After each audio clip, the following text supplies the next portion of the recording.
Yay, we're recording. Good morning, Good Blab. morning. My name is Tracy Warren. I'm the managing director of eWomenNetwork, Snohomish County.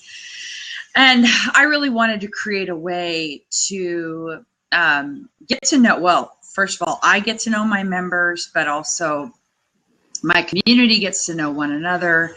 And it just so happens that the amazing Audrey Godwin is our speaker in May. So while she's not a member of eWomenNetwork Snohomish County, she has been a member of eWomenNetwork in the past. And she offered to come on today and be our guest. And so good morning, Audrey. Can you introduce yourself? Tell us, I know you're up to some really cool things, but so I keep hearing you say that about me. I'm like, what am I doing that is so cool? So well,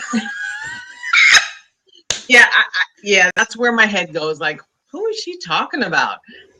So I'm Audrey Godwin. I am the founder and CEO of the Godwin Group, and launching a new business, Resilient Business Solutions, which will have the soon to be launched Fearless Financial Mastery Academy.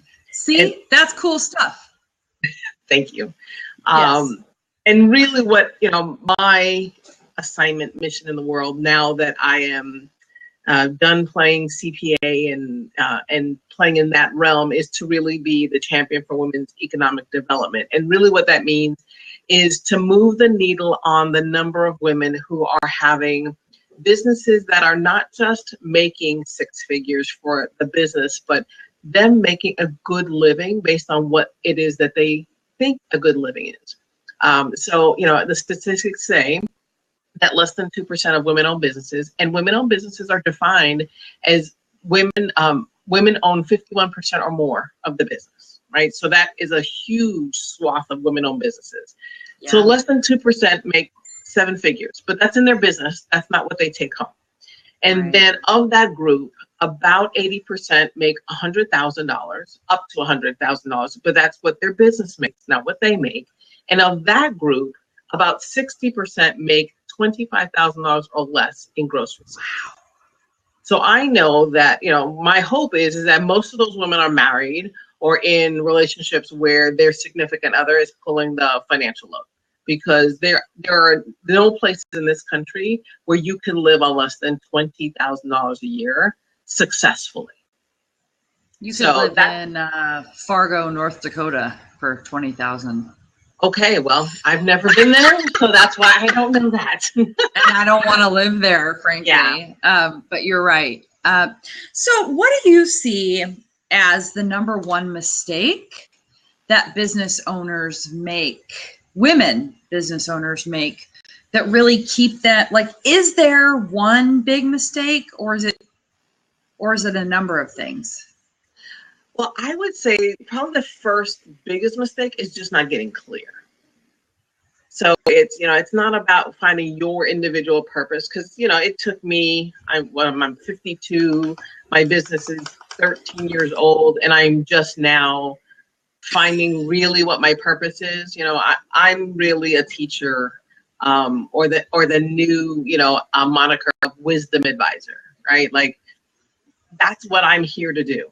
And everything that I've done up to this point gives me the ability to start fresh in a new and different way. But I think clarity is it, because we choose to live in a noisy space and then take in everything that we hear. So the moment we get clarity, the first thing we do is go to figure out who else is doing what we're doing, and then we are no longer clear.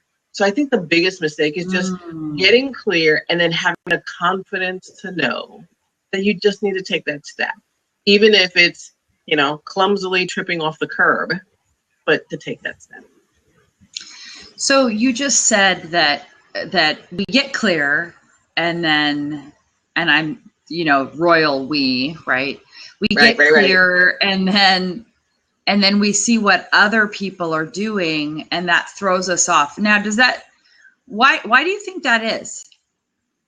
Well, for me, it was a matter of not believing that I had everything it took just to start, right? So it's like, well, here's my position on this, right? And I go and look and nobody's talking about that. Or, I don't see anybody doing things similarly. It's like, well, it must not be it. Or I don't feel equipped enough. So maybe I just need one more new way to think about it, as opposed to, well, what if I just tried this and stuck with this for 6 months and see how that went? Yeah. Yeah. That whole not feeling equipped, it's fascinating to me. So I'm 46 and I'm just now celebrating my 6th anniversary with my core business. Nice. But before that, I sold Avon for 19 years and did marketing and networking and all of these things to grow my business. And I think it's too easy for women to just, wow, yeah, I did this and it was no big deal. Instead of really stepping into like, no, I worked it, right? Like, right. Do you think is it mostly a male female thing? Like, is that primarily a women's issue as you've seen it in your? Well, that's a great question. I think we are societally trained to play nice with others and not to be not to get too far ahead of it, because who are we going to leave behind? It's like we have to just take the village with us, right? And, it's like that African proverb that says, it takes a village to raise a child. That doesn't mean the whole village is coming into your house to cook and clean. No, it's your support system, right? So, you may be venturing out and, in a new business, or just getting more clear and grounded in the business that you have. And really, it's just a matter of, we can play well and play nice, but not to be the martyr to do that. Right. So, but nobody wants to hang out with a martyr. No, but we do, because that's a bad, we're trained, because, everything now is about, why don't we, talk about our pit story, right? So we go from the valley to the pit, to the mountaintop, but we wear martyrdom as a badge because we have to show people how we got out of it. The issue becomes most of us don't get out of it, and it doesn't look like it doesn't look horrible, right? It doesn't look like things are going sideways because we've learned to juggle and put the mask on, and we know how to dress it all up. Right. So, if you put lipstick on a pig, it's still a pig. Right. It might make a funny meme, right? So it can distract us and be funny. Or we can, put on lipstick and, get dressed and go out, yet, until somebody at home, one of our relationships says, hey, this is not really working. We just figure it's okay, right? Because we're not experiencing any pain. Or if some of us have a high tolerance for pain, we just get used to it, right? Because we're bending like bamboo, we're not breaking and not realizing that the bamboo is dying from the inside because it's not planted in fertile soil that's being tended to. Yeah. I had a conversation recently with somebody, a business intuitive, and she said to me, she's like, Tracy, what I see in you is a lifetime of survival. Like, I've been pretty good at, like you said, putting on the face and, doing the thing. And yet, and it's this whole culture around embracing vulnerability. Like, I think there's a fine line between vulnerability and verbal vomit. And I agree, because some of us are very private. I'm an extremely private person, right? And I'm an introvert, right? Although I show up outside of my home as an extrovert. So most people are very surprised. And it's like, because I prepare myself that this is the space I'm going to be in. And then when I'm done with you, don't talk to me the rest of the day. Like, just don't. I love you all, but catch me now, because I'm going home to go spa myself. Right. Good food, bubble bath, wine, whatever it is. But we tend to. I totally lost my train of thought because the thought of a spa just got me so excited. Nice, right?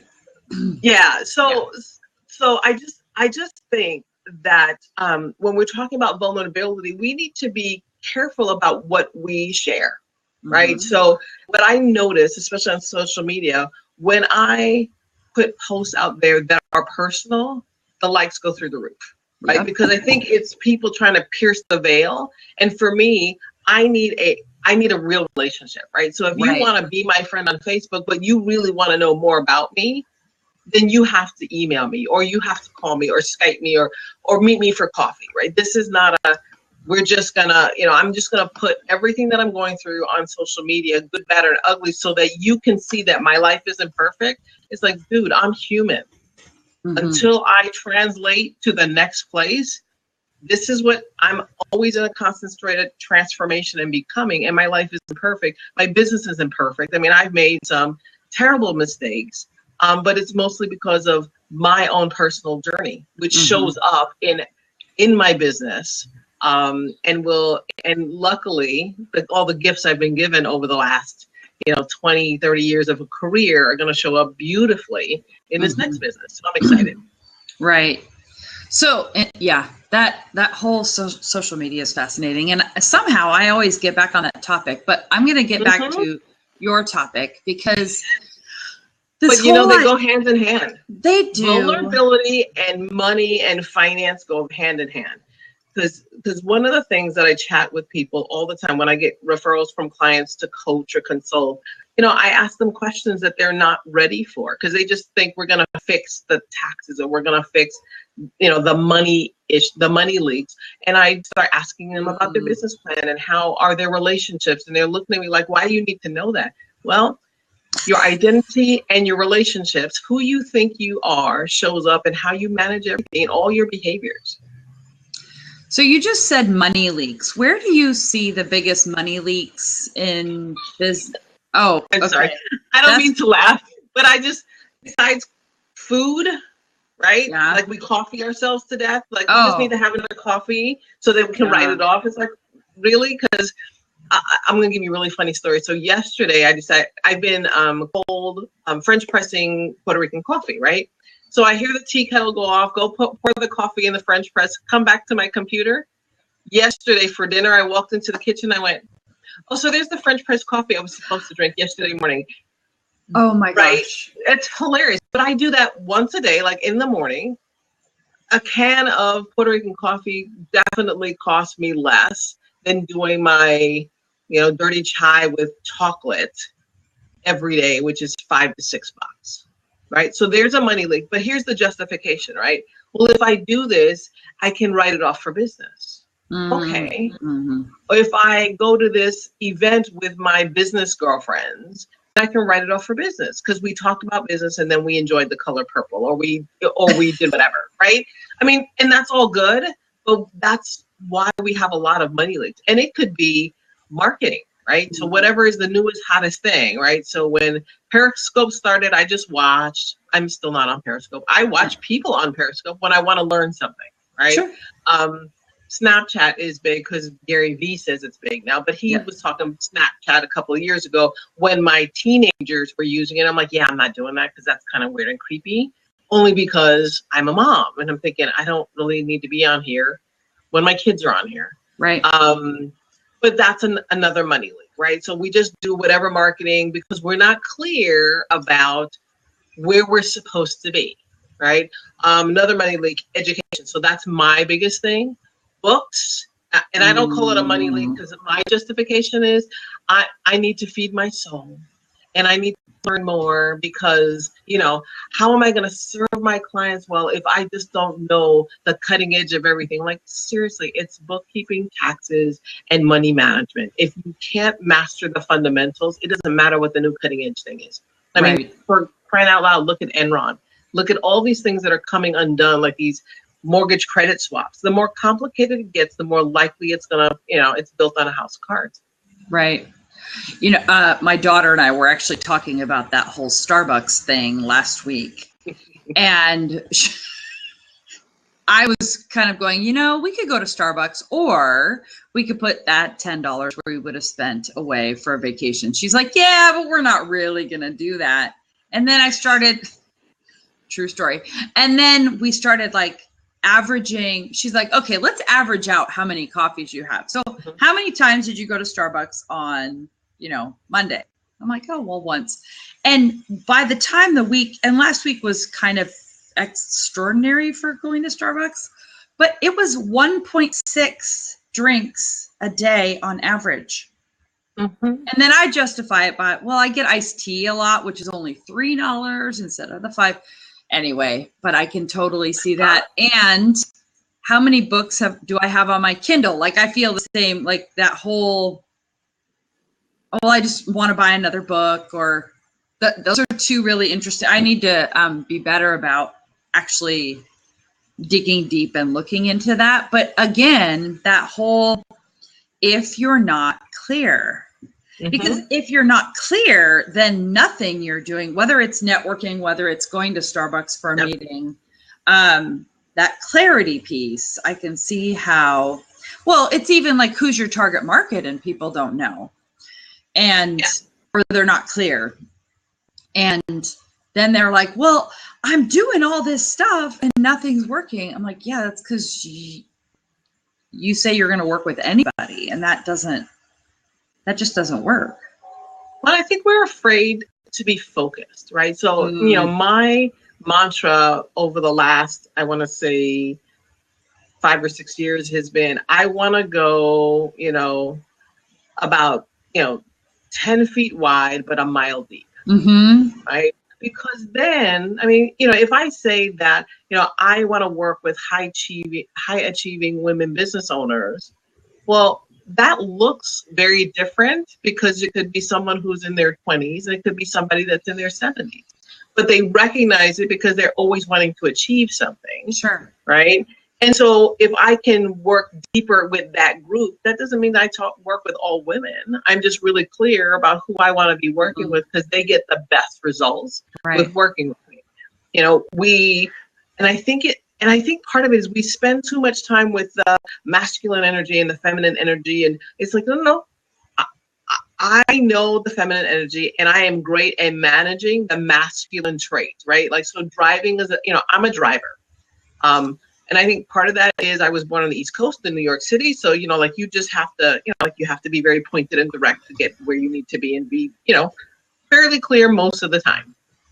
But I think that, when it comes to managing our priorities against the amount of time we have available to us, that's a very masculine trait, right? So you have to be very driven and very focused.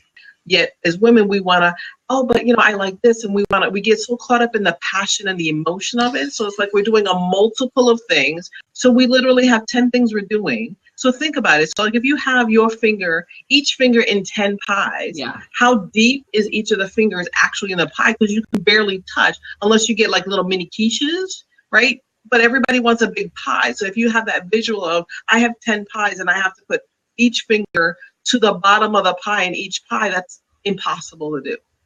But that's what we pride ourselves on. It's like, oh, we have all this, so we talk multiple streams of revenue, and it translates to multiple businesses. Nope.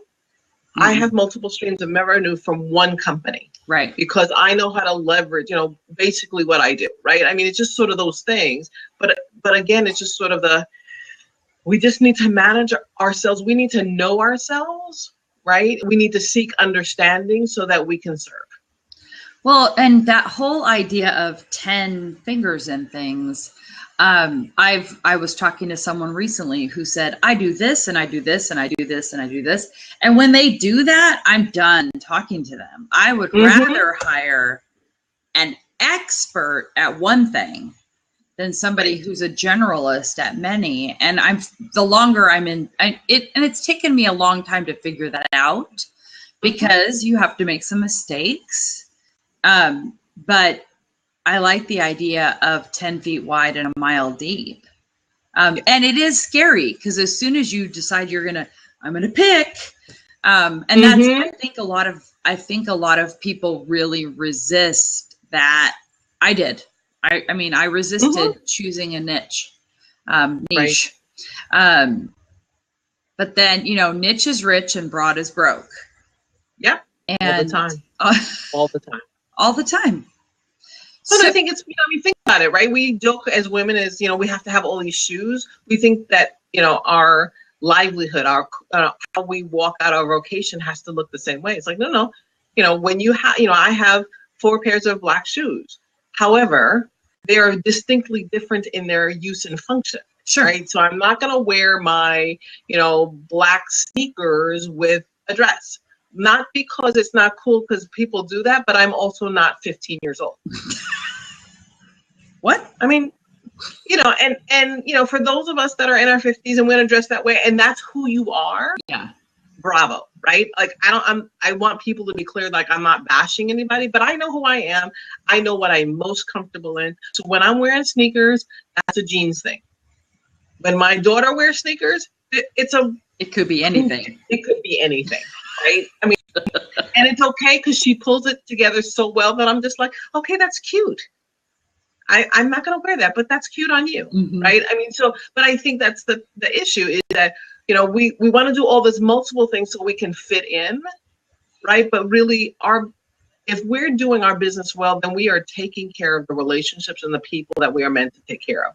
Our customers first, our customers and clients first, ourselves, our family, like if you take care of the people, right, the profit and the cash flow always takes care of itself if you are intentional in managing both very, very well. You take care of the people. Yep. The profits and the cash flow take care of themselves. The profits, I'm writing that one down. Take care I noticed of themselves. Yeah, that's, and I think a lot of people miss that. They miss that piece. They're like, no, they get overly focused on the profits and the cash flow and kind of step on the people in the process. And because maybe it's because they feel like they can just apologize later, I have to focus. Well, it's ask, you can ask for forgiveness later, right? Like, I'm just going to do it. And I think that, that worked for a while, but I think a lot of times when we step on people, it's not conscious. I really think it's unconscious because we're so focused on making the 6 or 7 figures that we forget that in order to make those 6 and 7 figures, we actually have to deal with other human beings.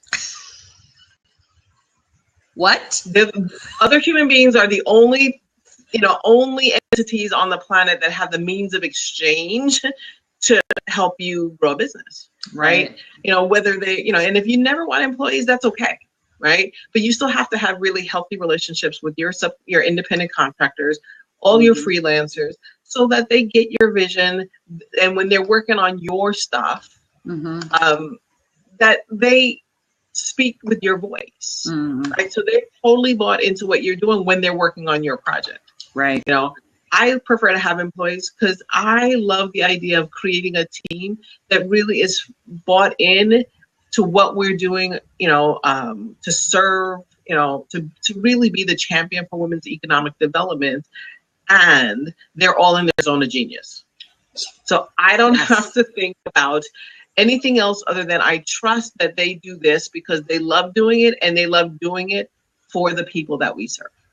So I have a question about that. So you have employees, but I imagine you've also had independent contractors.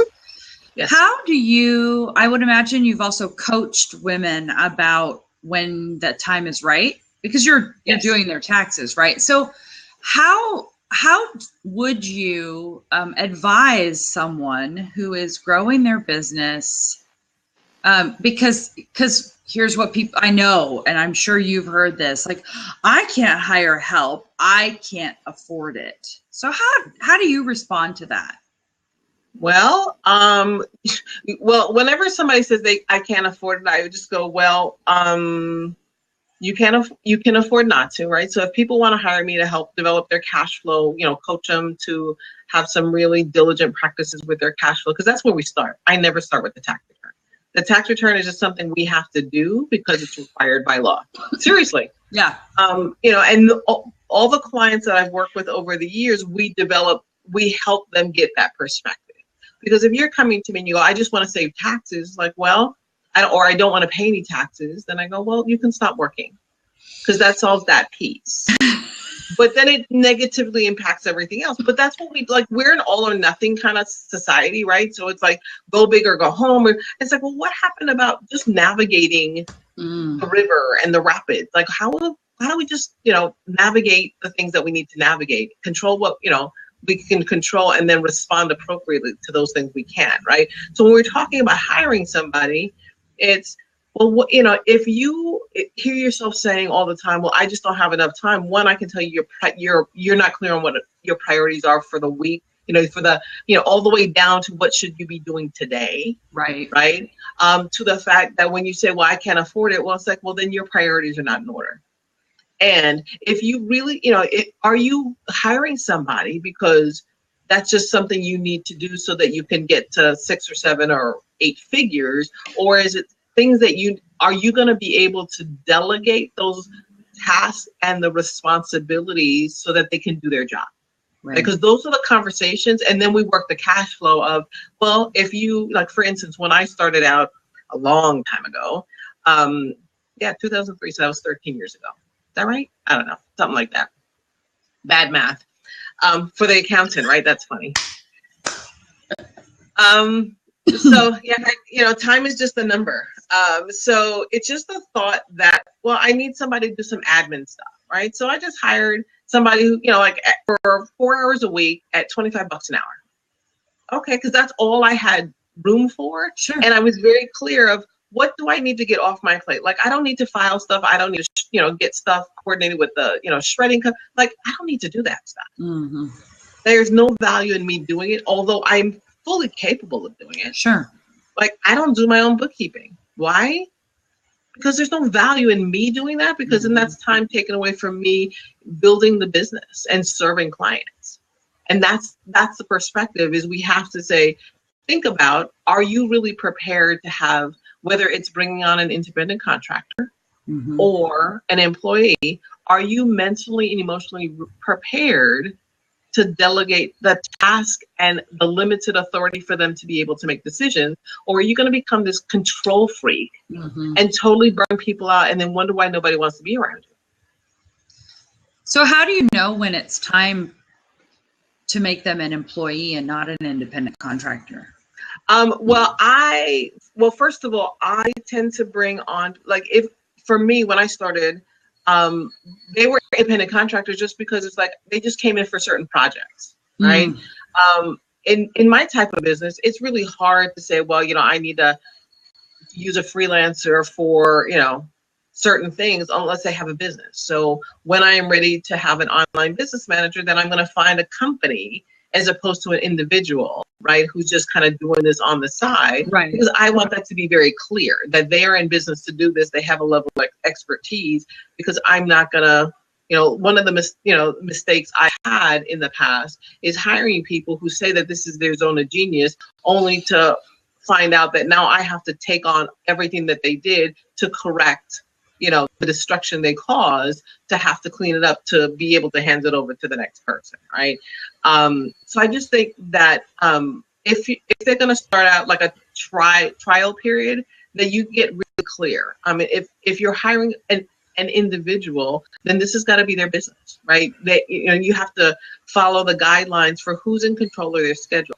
Because if you're the one dictating everything and they have to show up here and you're providing all the resources, that's an employee. Let's not, mince words about it, because here's the thing is, when you're paying somebody retail rate, if you look at that versus, making them an employee, the cash flow difference is negligible.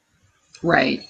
And then the long-term gambling bet is you don't get audited, and then they go back and say, well, you really had control. And now they have to be employees from the first time that you hired them. And now you have to pay payroll taxes and all of that. And now you're going to get penalties for failure to deposit your taxes, failure to file reports. So your penalties are going to be at least 2 to 3 times what the tax would have been had you just played clean. Like, the stuff is clear. Right. But if you want to play, like, most entrepreneurs are very big risk takers. Right. So, like, what's the thought? I'm like, well, if you want to make more, but you want to keep more, then let's button up the things we can button up, and then be really, really, fly high, be risk takers in the things that can give us a bigger reward. Well, and I think, when I talk to people in financial services specifically, because there's a lot that I don't know that I don't know. Mm-hmm. And I would guess that that would be the same thing when it comes to independent contractors versus employees. They don't know. They don't know. They don't ask. And they don't ask. It's just because the people they ask are in the same place they are. So, my favorite conversations are from clients that go, hey, I was talking to my buddies and this is what they're doing on, with their taxes. And what about me? And I just go, okay, so did you all whip out your tax returns and compare? I said, because, you're single and they have families and they're risk averse because they have wives to go back to. You're single dude. You have no responsibilities other than yourself. So you can take bigger, so let's talk about what that really means, right? Same thing with cash flow. It's like, well, I'll just download something from the SBA and they look at it and like, oh my gosh, I don't know what to do with it. Well, ask. I mean, there are people that have done this. I mean, it's worth the time. I mean, I have over the course of my career, whether I was working for someone else or on my own, paid for an hour of time. I just need, and going with specific questions. I need to understand this, this, and this. Because for me, what I want to know is what are the red flags? Like, when should I be alerted? And then go find the person, the resource that knows this stuff, better than, I know my name. Mm-hmm. And that's what we need to do. And I think we get so caught up in doing this alone that we forget that business has been around for millennia, right? This is not new. And so we keep making the same mistakes as opposed to making different, but we say, well, the mistakes are mine. It's my story. Well, no, what it means is that you just didn't have a plan. You decided not to be clear and focused. You did what everybody else did, but because it's you and you think you can reach that specific audience with your story, then that's great. However, the business fundamentals are still the same. Right. That hasn't changed. Just find out if the laws have changed. That's it. And go talk to somebody who has that information. Well, and we, my husband and I have a friend that actually got in trouble. So that just makes me way more aware of the rules around that. And don't we learn more when we hear other people's stories, right? Yeah. Well, yeah, it's I don't know what I don't know. And then, oh, wow, I'm exposed to it. Now I know. And now, because sometimes I know for me, like you just said, I can hire someone for an hour and go in and ask the specific questions. And I know for me, sometimes I don't even know the questions to ask. When I'm like somebody in insurance asks me, like, I want to do some videos. What should I talk about? I'm like, I want you to tell me what I don't know. Yeah. Like, tell me what I don't know. You can tell me about home insurance. I understand what that is. Tell me why I would need an umbrella policy or, all sorts of. Right. Exactly. If my car gets stolen, is it covered, right? Things like that, you just never know that you need to know, right? Yeah, exactly. So, and I think even when you rent, like you will say, hey, can I buy a couple hours at a time? It's, come in with a few questions and go, I don't really know where the pitfalls are, where the blind spots. And, at least if I know what the warning signs are, right, then I can come hire you or refer people to you, right? I think that's a great way, one, to not just equip yourself to go, hey, I know about this, I can do better, or I can hire somebody to help me do better. And two, it helps you build your referral database because now you're a great resource. Like, yeah, don't do that. Mm-hmm. Call this person because, that's just a mess. Because, So under your new, what is it called again? Resilient Business Solutions. Resilient Business Solutions. I just resiliency is such a powerful word. And I think we need to embrace it more. It's not, because when you look at the dictionary definition, it's about springing back from something, but it's also about navigating change. I mean, everything in our life changes all the time. Yeah. And how we navigate that, is how resilient we are. And I think about it like bamboo. Like my thing is I'm like bamboo. I'm always bending, but I'm not breaking. Right. And really, this is really about being resilient. It's about navigating change because When you're a startup, and depending on what your outcome is, right? So if you want to become publicly traded, well, you have a different startup path than someone who just wants to be the local, the new coffee shop, the new hangout place, right? In our own backyard. But you still have some of the basic of business management practices and financial management practices that you need to get in place right at that point, even if it seems ridiculous, like, well, I have 3 transactions a week. Okay, but you still need to think about how you're going to generate money and what are you going to do with that money when it shows up. Because most of the time, we're so focused on developing our niche and our products and services and getting the marketing and getting the voice out there. Money starts to come in and it goes out as fast because we have no intention for where it's supposed to go. Right. And one of my new mantras, because I said it like a couple of weeks ago, I went, oh, that's pretty good. Actually, I should say that more often, right? That, if you think about financial statements, right, which most people don't, sales start at 0 every month. Your bank account should not. Yeah. And that's about being intentional about where you're spending and investing your money, right? Because people figure, like for me, it's like, I want to be very protective of my time because I can't get more time. And I think the days of the rollover minutes on cell phones, I mean, that was the joke back then, right? Hey, if you don't use up all your time, you got rollover minutes. Well, that doesn't happen anymore. Right. But time still is the only finite thing we actually have. And so, I can always make more money. I can't get more time. Right. So my time becomes laid out against what are my priorities? What am I going to move forward in? Is it going to help me generate revenue? Is it going to help me maintain the revenue I have? Which means what? I'm dealing with people. What relationships do I have to keep furthering and nurturing and growing, whether it's, client delivery of products and services or, developing new referral strategies, whatever that looks like. Right. The people I have to take care of. So if I'm not generating revenue or maintaining the revenue that I have, where am I spending time in nurturing and leading my teams, whether they're employees or contractors? Where am I spending time in nurturing my own personal and professional growth and development? Mm-hmm. So how will people work with you going forward? Well, we still do the CFO executive on loan, but it'll be coaching and consulting. And so we're working on a mastermind group that's called the Resilient Women Business Owners Collective. So we have a lot of little irons in the fire. We'll be sharing that at eWomen on May 3rd. Excellent. Ways that we can work together, but it's really more in a collaborative. Our approach is collaborative consulting. Some of the stuff you can do on your own, great.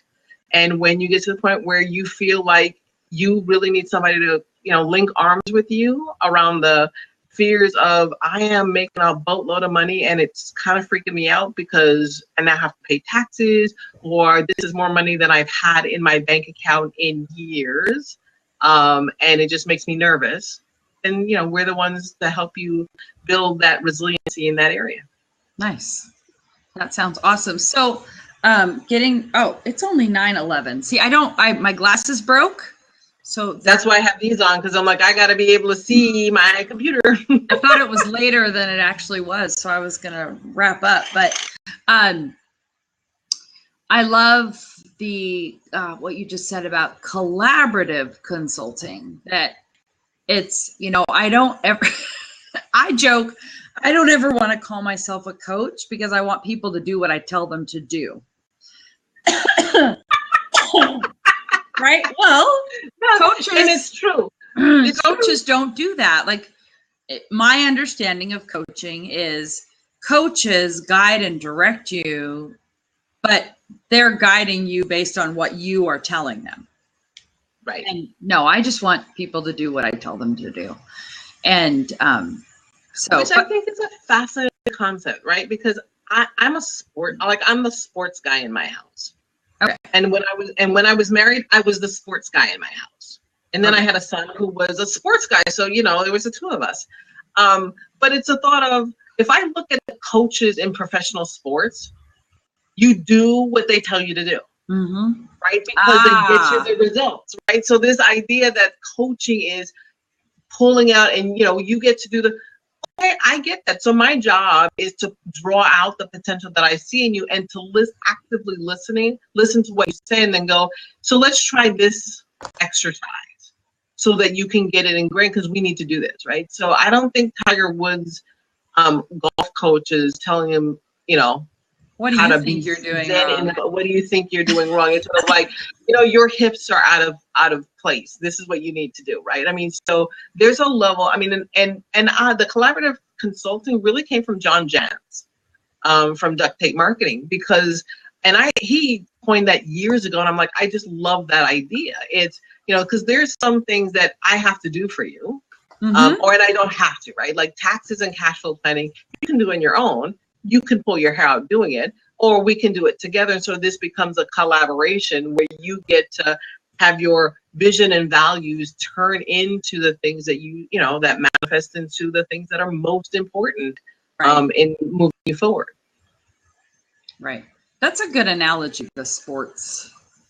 Yeah, that's why I was like, I'm confused. Like, I don't get the people coaching thing, because if I'm a football coach, or, like I watch my daughter, runs track and she plays basketball, my son played football, and I'm listening to the coaches, like they're not asking for feedback unless it's like, can you, except for the times that my son had concussions, they're like, so how many fingers, how are you feeling, right? Right. That's the only time they're asking for feedback. And, and even when you get to professional sports, yes, the leaders on your team are giving feedback and input because the coaches need that insight, but ultimately it's still the coach directing the plays, how everything is being done. It's like, it's not about being a puppet master. It's about drawing out people's potential to really listen to what their heart is saying and giving them the practical application so that they can now make it muscle memory so they have duplicatable success.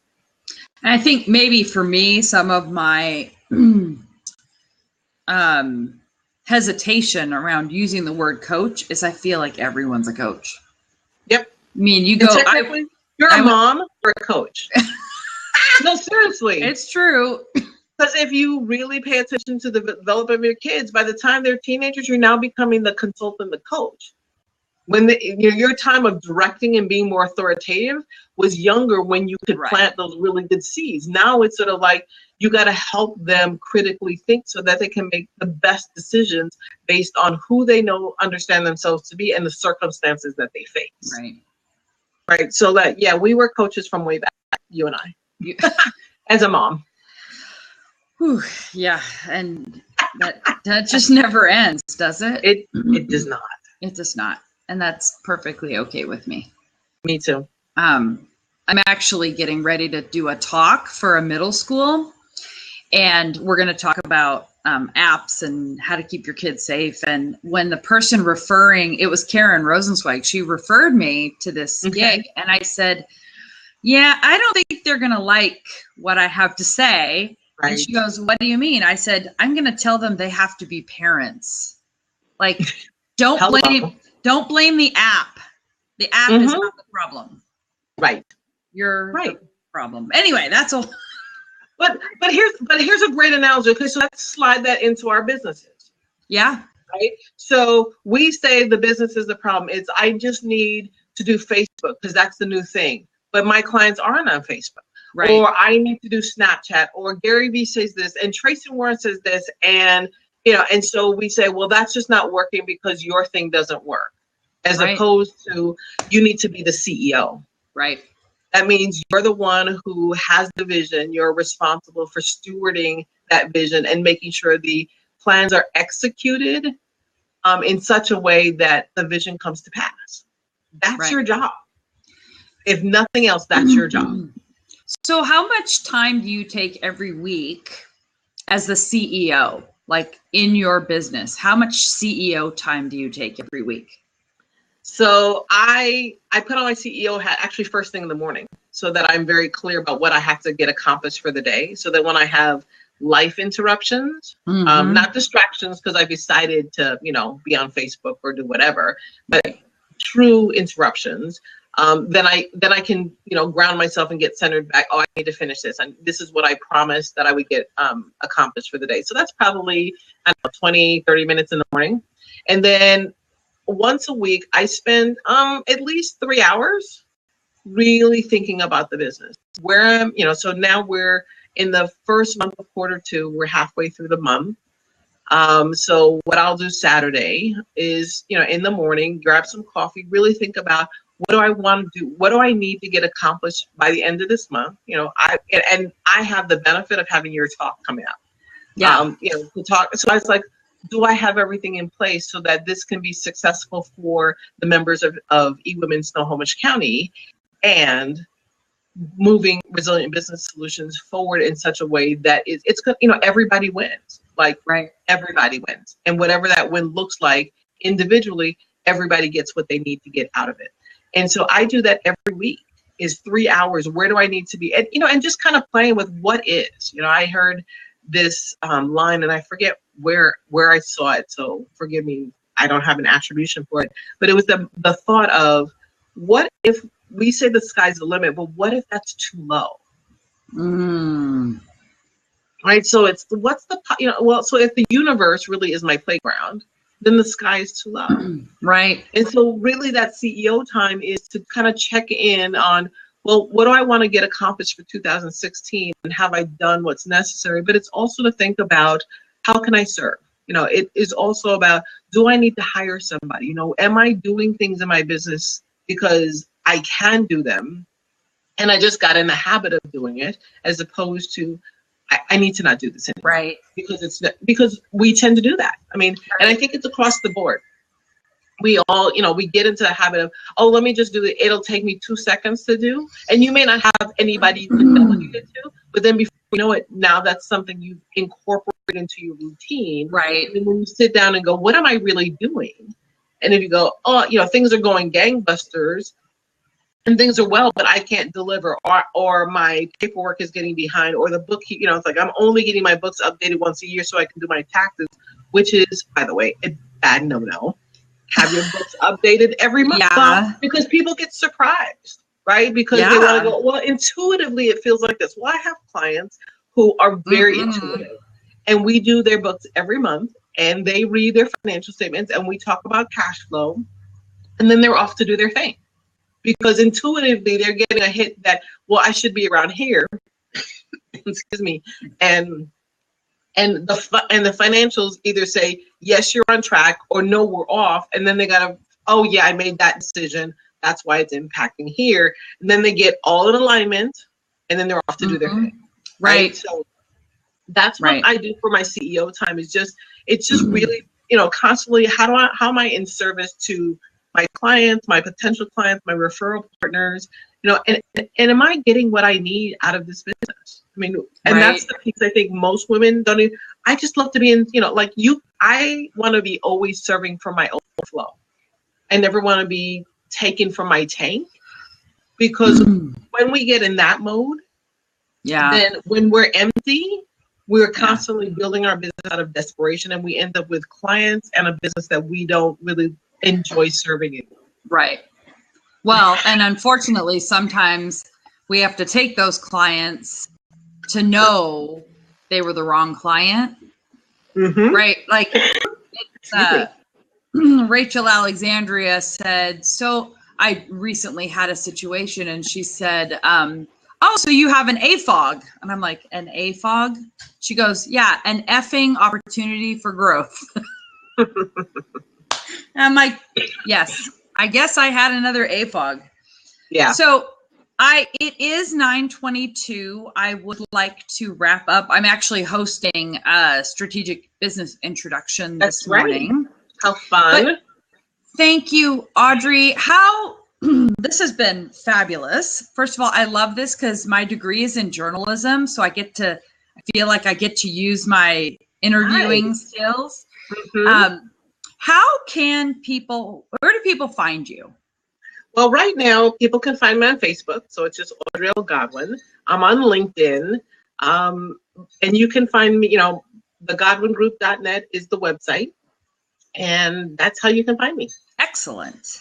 Well, and if you want to see her live, you can come to eWomenNetwork Snohomish County on May 3rd. So what I'm going to do, I'm going to stop the recording and then I'm going to hang up. So I'm going to do that first. So thank you and Thank goodbye. you. And bye.